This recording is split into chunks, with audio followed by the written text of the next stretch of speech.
정말 사람들은 내일 일을 알 수가 없습니다. 당연히 우리의 미래도 알 수 없습니다. 만약 사람들이 내일 일을 알 수만 있다면 어떻게 할까요? 입시생, 수험생 지금 며칠 또 많이 남지 않았는데, 만약 입시생, 이 수험생들, 또 입사를 준비하는 입사생들이라면 내일을 알 수 있다면 제일 먼저 뭘 하겠습니까? 당연히 시험 보고 나면 문제가 벌써 다 이렇게 공개가 되잖아요. 당연히 내일로 가서 그거 미리 보겠죠. 미리 보겠죠. 그래서 아마 최고 점수를 맞고 합격의 기쁨을 누리게 될 것입니다. 경매를 하거나 사업을 하거나 무슨 주식에 투자하는 사람들이라면 내일로 가서 무엇이 오를 것인지, 그 경매 최고가가 얼마인지, 그래서 딱 그거보다 많이 쓸 것도 없죠. 10원만 더 쓰면 되는 거 아니겠어요? 아니 1원만 더 써도 받을 수 있는 거니까. 기분 조금 더 해서 1000원만 더 쓰죠. 그 정도면 되지 않겠어요? 아마 내일을 알 수 있다면 정말 세상 살아가는데 정말 완전히 다른 삶이 돼버릴 것입니다. 여러분은 내일을 안다면 어떤 일을 하고 싶습니까? 무엇을 하고 싶습니까? 각자 급하고 중요한 일들을 하려고 하겠죠. 그런데 중요한 건 우리는 내일 일을 절대 알 수가 없다는 것입니다. 설사 내일 일을 안다고 하더라도 사람들은 꼭 바로 이런 성공, 돈 버는 거, 바로 이런 일들에 초점을 맞춘다는 것입니다. 그러니까 사람들이 내일 일을 모르니까 누군가처럼 딸들을 위해서 시험 문제 빼내가지고 딸한테 주고, 그래서 갑자기 1등급으로 전체 1등으로 올라가고, 그래서 경매 가격, 입찰 가격 이런 것들 미리 돈을 주고 그런 것들을 빼내고 이러는 거 아니겠어요? 근데 나중에 그것들이 다 발각되고 형사처벌을 받고 있지 않습니까? 그거 알았더라면 누가 그랬겠어요? 그것도 내일 일을 모르니까 그러겠죠. 본인이 정말 걸려서 형사처벌을 받고 그런 일이 있었으면 누가 하겠습니까? 또 그렇게 된다면 또 다른 그 증거들을 또 없앴겠죠. 사람들은 안 하려고 하기보다는 증거를 없애는 일에 아마 초점을 맞출 것 같습니다. 그렇지 않겠어요? 내일 일을 안다면 안 하는 게 아니고 이게 증거로 잡혔대. 그러니까 그걸 없애려고 하겠죠. 그게 사람들 마음입니다. 그래서 하나님이 우리로 하여금 내일 일을 모르게 하는 거, 이거는 우리에게 알고 보면 어떻게 보면 복이에요, 복.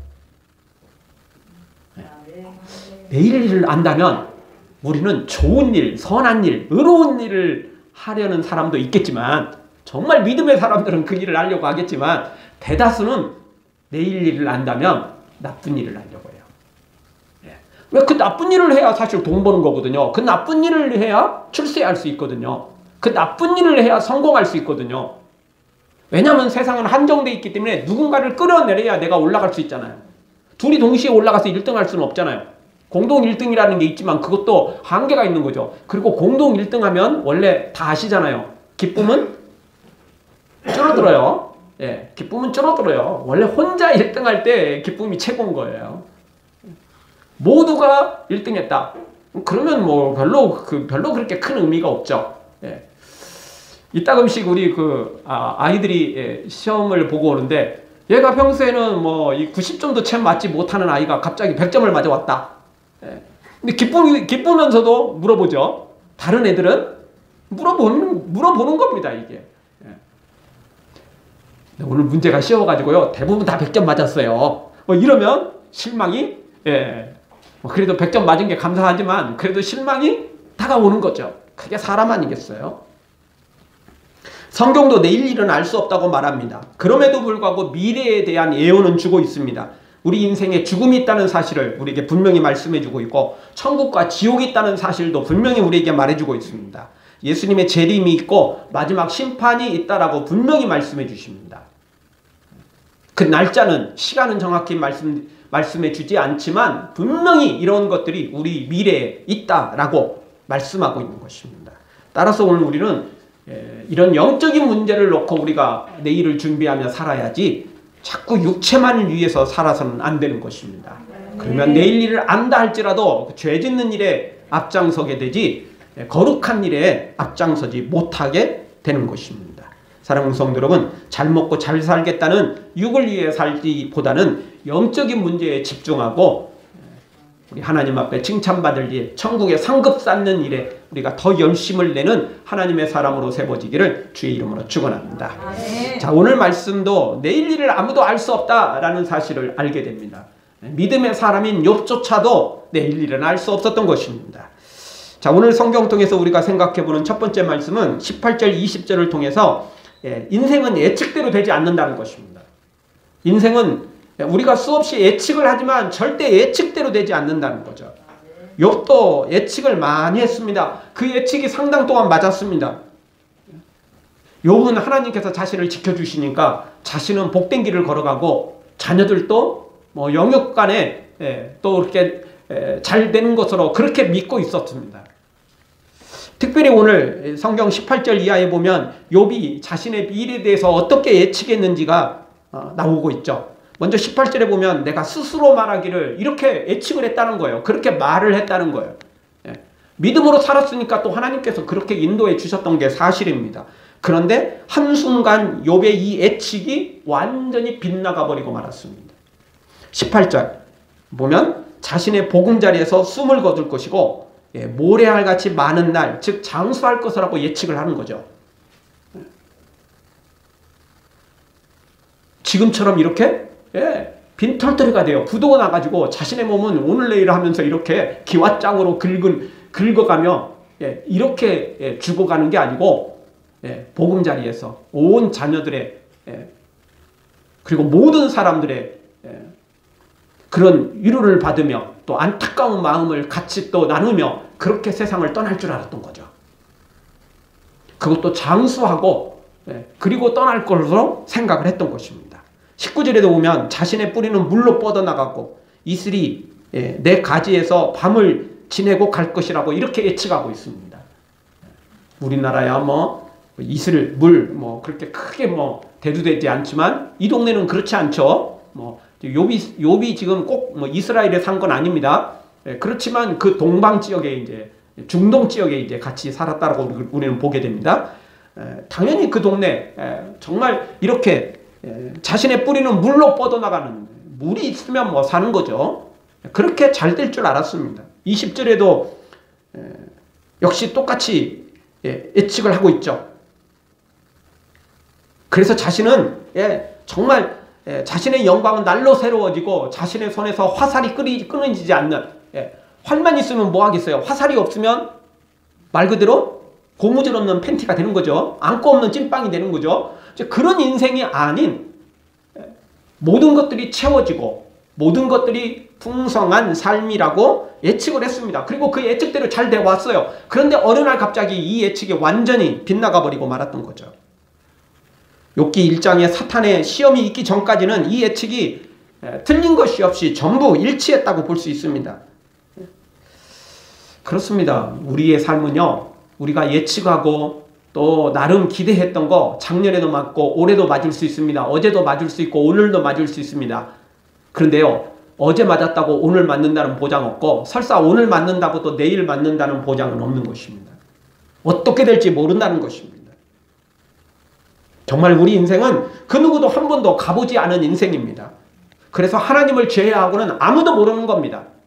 심지어 그 나름대로 대단한 능력을 가지고 있는 사탄조차 내일 일은 알 수가 없어요. 아무것도 모릅니다. 사탄도.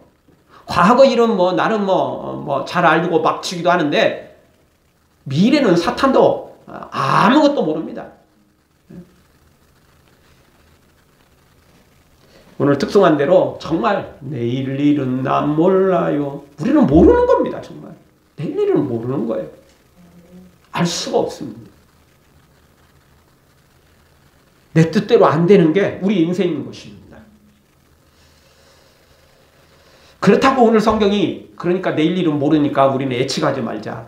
그렇게 말하는 겁니까? 아니요. 전혀 그렇게 말하는 건 아닙니다.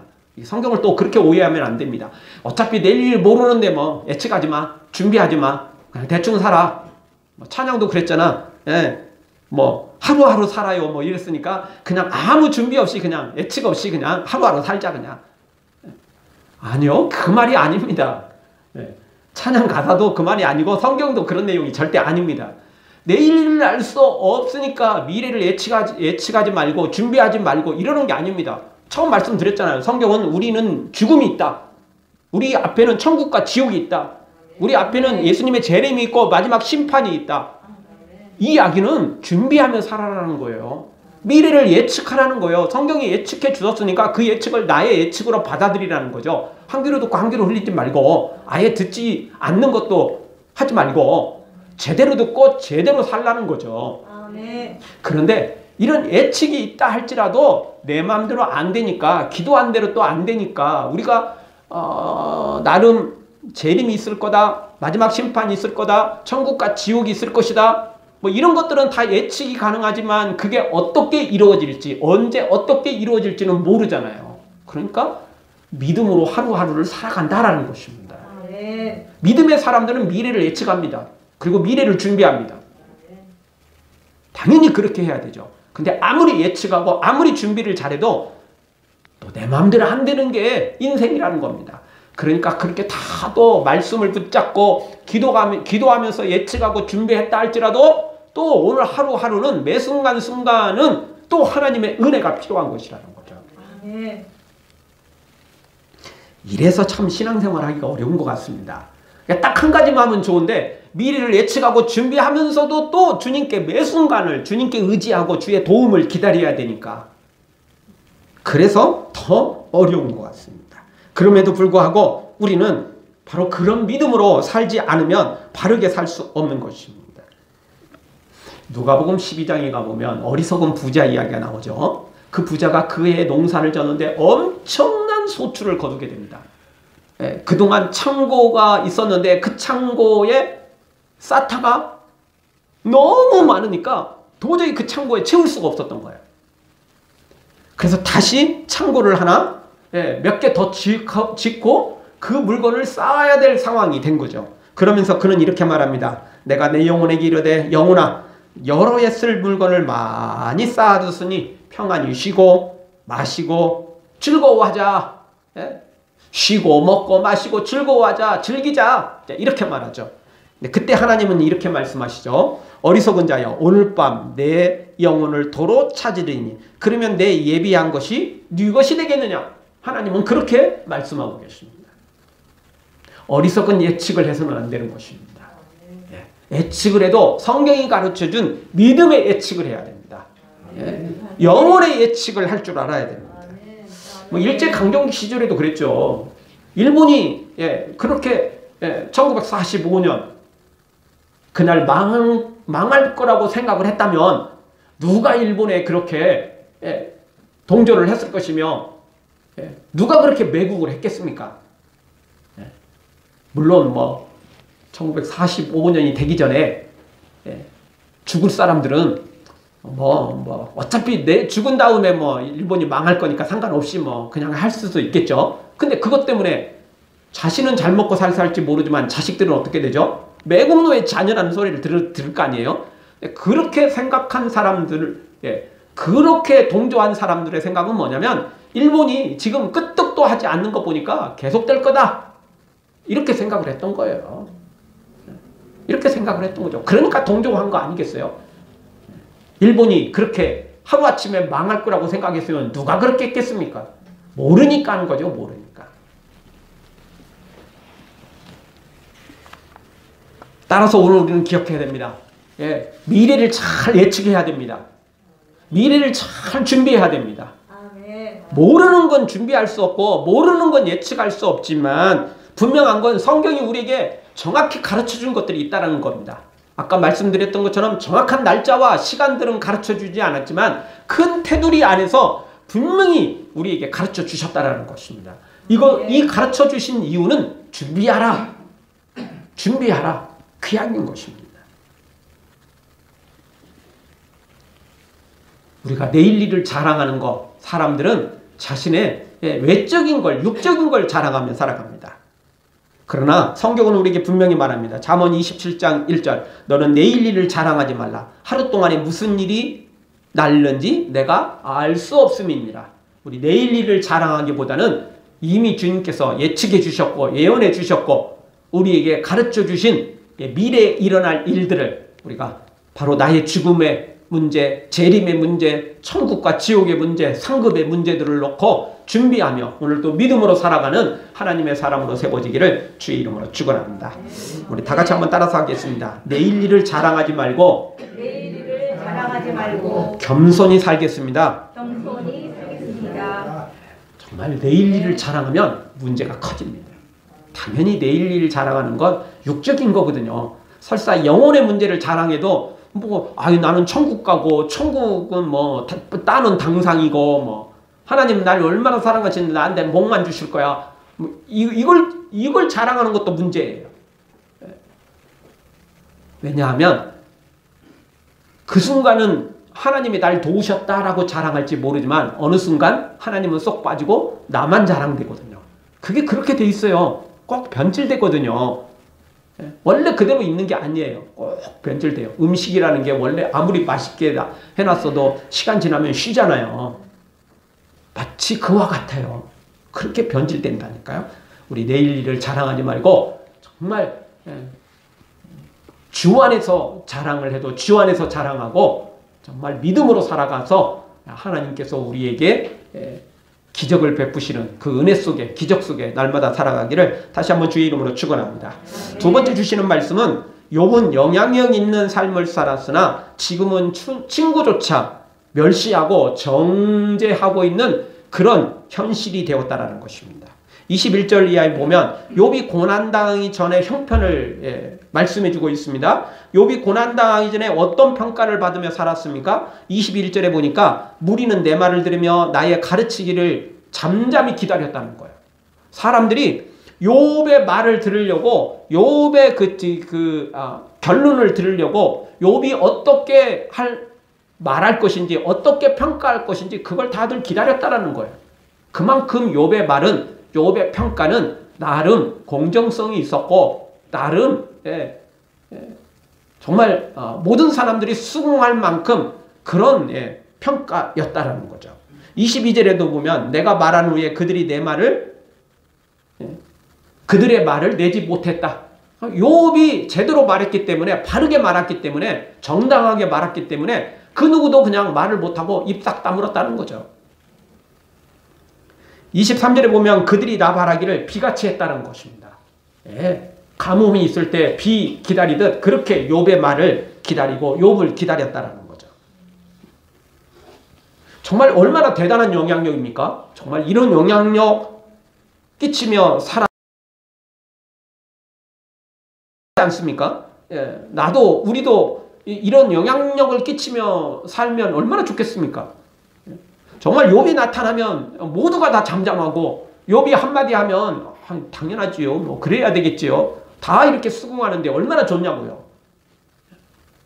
단순히 욥이 지금 자기의 어떤 명예를 드러내고 자신의 어떤 큰 소리 치는 그런 삶이 아니라 욥이 나름 하나님의 말씀대로 하나님의 지혜대로 하나님의 공의와 정의를 실천해가며 살았기 때문에 이제 이런 평가를 또 이런 영향력을 끼칠 수 있었던 것이죠. 그런데 어느 한순간 욥의 모든 것이 부도나고 말았죠. 재산만 부도나는 게 아니라 욥의 인생 전체가 부도나고 만 것입니다. 예전에는 모든 사람들도 인정받고 선한 영향을 끼치는 사람이었으나 지금은 친구들조차 욥을 정죄하고 멸시하고 있습니다. 마치 무슨 벌레 취급하듯 그렇게 욥을 그렇게 취급하고 있습니다.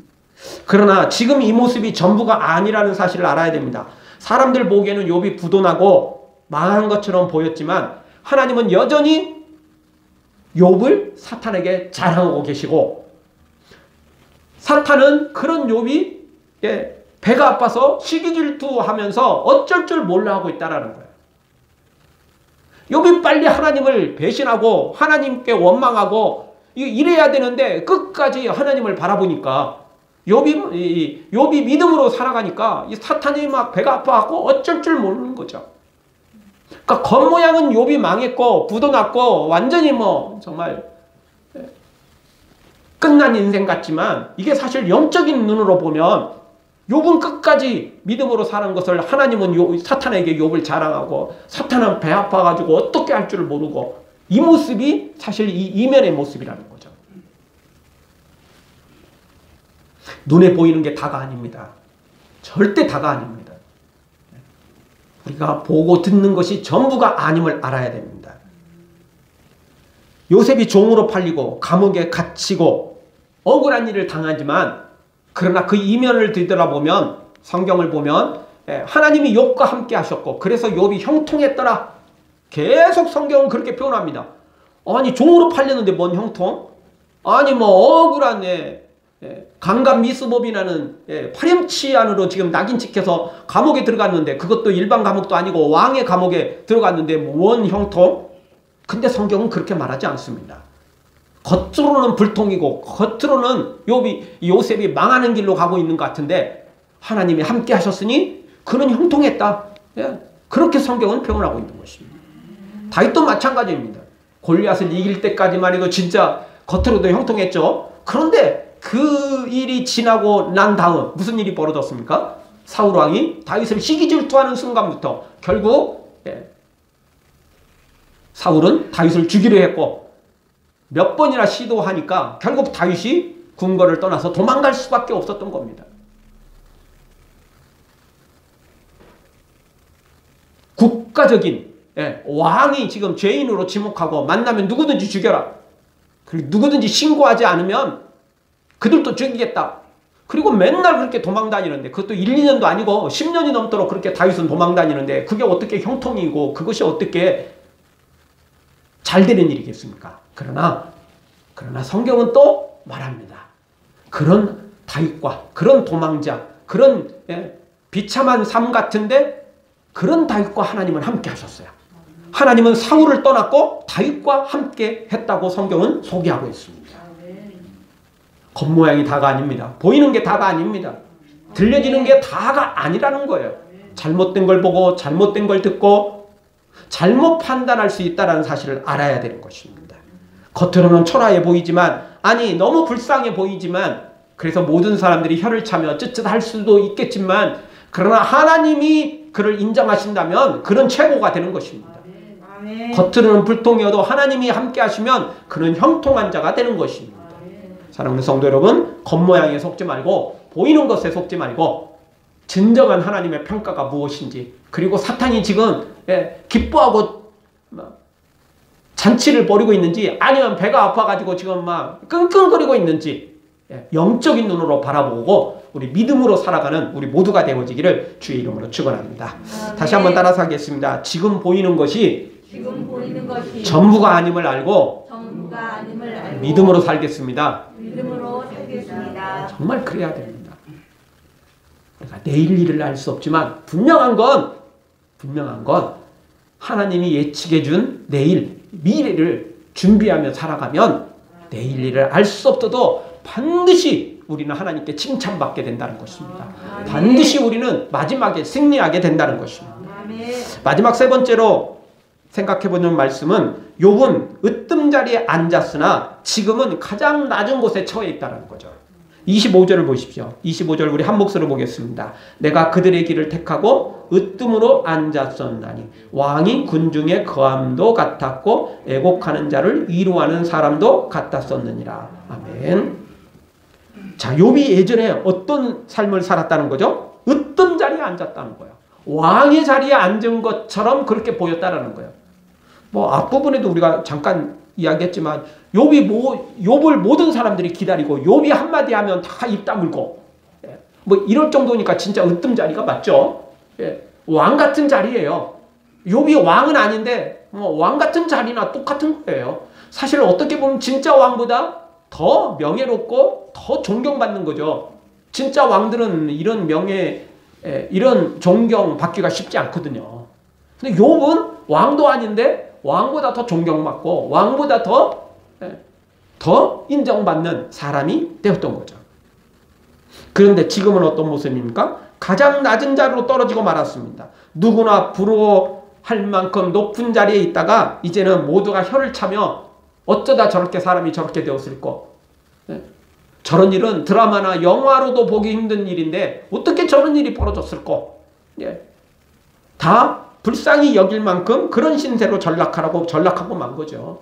뭐 건불 10년이라는 말처럼 한순간 이렇게 추락하고 마는 것입니다. 하늘을 나는 새도 떨어뜨리던 그런 권력을 가지고 있던 그런 위치에서 이제 추락하는 새도 피하고 싶을 정도로 형편없는 자리에 떨어진 거예요. 떨어져도 이렇게 떨어지는 건 정말, 추락해도 이렇게 추락하는 건 정말 상상도 못할 일이죠. 상상도 못할 일이죠. 우리 옛말에 있잖아요. 부자는 망해도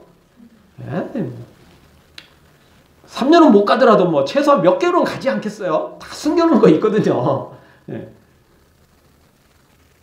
근데 욥은 그 엄청난 부자가, 상상할 수 없는 그 부자가 3년이 아니라 3일이 아니라 3시간도, 아니 3분도 못 버틸 만큼 빈털터리가 되고 만 거예요. 그나마 뭐 건강이 재산이라고,